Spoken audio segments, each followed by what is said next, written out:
Hello everyone. Hello everyone. Let's continue with the Power BI Python program. In the previous video, we uploaded the file and performed some functions on it. In the current video, we'll perform some small programming. I have some practice questions. Let's say age calculator. A school is creating a student registration system. The system should automatically calculate a student's age based on their birth year. Ask the user to enter their birth year and calculate their age in 2026.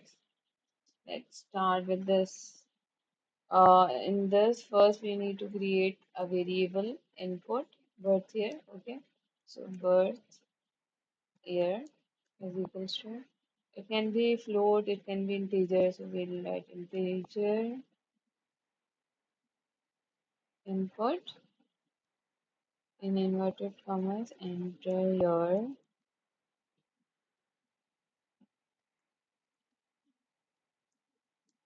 birth year colon and then space. Now let's calculate the age. Age is equals to current year 2026 minus birth year and then print parentheses and then age is equals to comma age. Now let's run this program. Okay, birth year is 1996, so the current age is 30 years old. Now you can practice it with some difficulties. Let's have this question. So predict future age.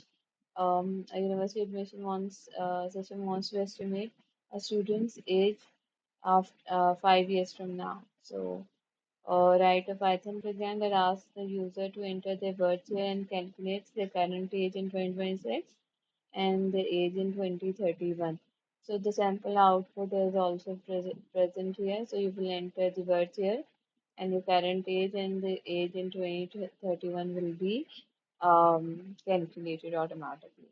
This is just for the practice.